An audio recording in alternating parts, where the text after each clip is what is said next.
It was the beginning of December, one of those days where winter feels heavier than usual. I had the day off, so I stayed inside, keeping close to the fireplace while the cold outside kept tightening its grip. I spent the afternoon taking care of small chores around the house, enjoying the quiet. The news was on in the background, warning about rising winds and a possible blizzard expected to roll in after dark. By 5 in the evening, the weather had already started to shift. The wind was picking up, rattling against the windows, and the sky outside looked like it was preparing for something far worse.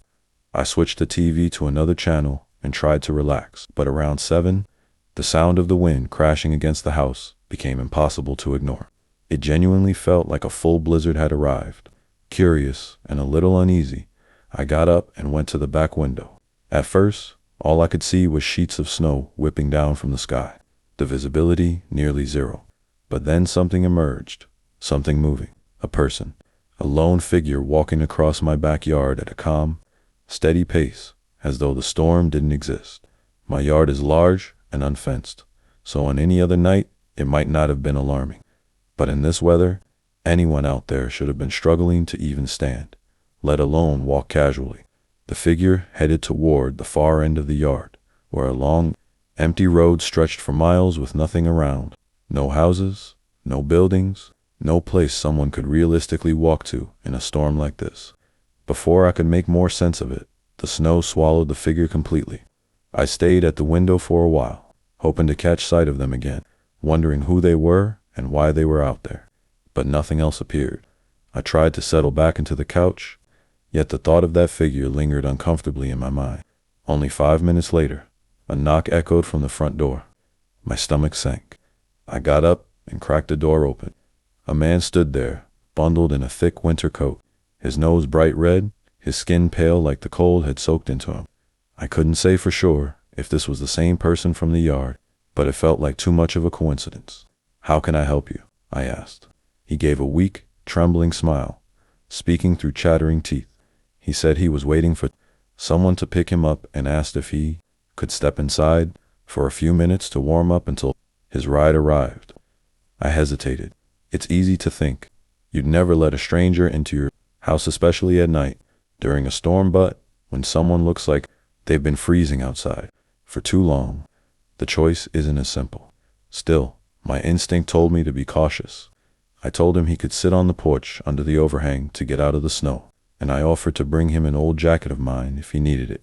He didn't look thrilled with the answer, but he nodded and moved to sit on one of the porch chairs. I closed the door, made sure it was locked, then went upstairs to grab the jacket. It was oversized and worn out, but it would have helped keep him warm. I headed back downstairs, ready to open the door and hand it over, but something made me freeze just before unlocking it. A sudden hesitation, something I couldn't explain. I leaned toward the peephole. The man was no longer sitting.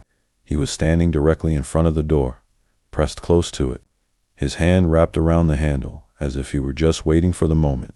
I turned the lock so he could push his way in.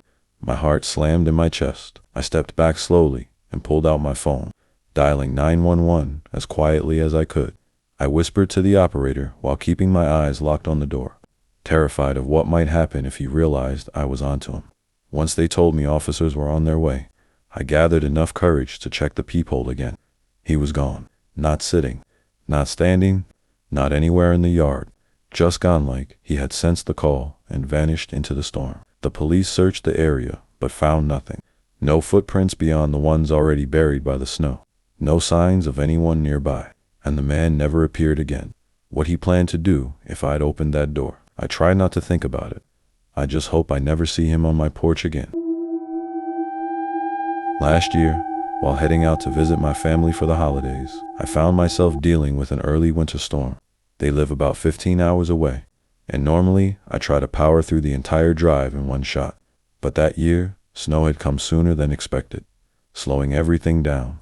I told myself I'd stop at a hotel whenever I got too tired. No reservations, just wherever I happened to land. When I started the trip, it was only lightly snowing, but the farther I drove, the more the snowfall thickened. The roads were still dry, but everyone was crawling along, more cautious than usual. After about 8 hours, I realized I wasn't even halfway there. It was already 9 p.m., and frustration was building. Normally, I'd be well past the halfway mark, but the storm had cut my pace nearly in half. Still, I kept pushing on so the next day wouldn't be even worse. By midnight, exhaustion finally took over. The snow wasn't falling as heavily, but it had built up on the roads enough to make driving nervous. With no plows in sight and my focus slipping, I decided it was time to rest. I took the next exit and pulled into a small motel parking lot. It looked straight out of an old movie, one long, low building, maybe 10 rooms total. Most of its sign lights were burned out, and the whole place looked like no one had updated it in decades. I parked near the rooms and headed toward the main entrance. Inside was a tiny lobby with a desk and a handwritten sign sitting on the counter. Be back in 15 with a doodle of a steaming coffee cup. Of course, my timing couldn't have been worse. I stepped back outside, annoyed, and walked to my car. But this time, something caught my attention, something I hadn't registered before. The parking lot was completely empty. No cars, no tire tracks. Nothing that suggested anyone had even been there that evening. I stood there in the cold for a good minute, trying to make sense of it. If the worker had stepped out on break, where did they go? There weren't any stores or gas stations nearby. Certainly nothing 15 minutes away that anyone could reach quickly.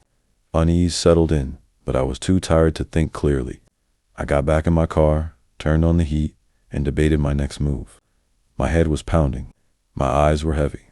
Before I knew it, I slipped into sleep. I don't know how long I was out. When I awoke, the storm had intensified again. Snow hammered against the windshield, and the wind was rocking my car. As I blinked myself awake, I glanced toward the motel entrance and froze. A man was standing inches from my window, staring straight at me. I jerked back, heart racing. The man stepped away and shouted something toward the far end of the parking lot. I followed his gaze and saw a truck parked there. Another man got out of the driver's seat and started walking toward my car. He circled around it, pulling on every door handle. The first man moved closer too, and suddenly I realized what was happening. I snapped into action, throwing my car into reverse. The wheels spun wildly on the snow and ice. The men were getting more frantic when yelled for the other to come smash the back window. Before I could react, the back glass exploded. Cold wind rushed in, snow swirling through the car. One of them reached through the broken window, unlatching the door, trying to pull it open. He leaned in, half his torso inside my car. Pure adrenaline took over. I rocked the car back and forth, fighting to gain traction. And then finally, the wheels caught. The car lurched forward, spinning around sharply. The man hanging through the window tumbled out into the snow as I accelerated. The second man ran for his truck, trying to chase me. But by the time I reached the road, they'd given up. Their headlights never appeared in my rearview mirror again. In a way, I don't blame myself entirely, but I definitely shouldn't have fallen asleep in an isolated parking lot in the middle of a snowstorm. Those men had clearly been prepared. It felt like they knew that lonely motel was the perfect place to corner someone. What they planned to do, that's something I hope I'll never find out.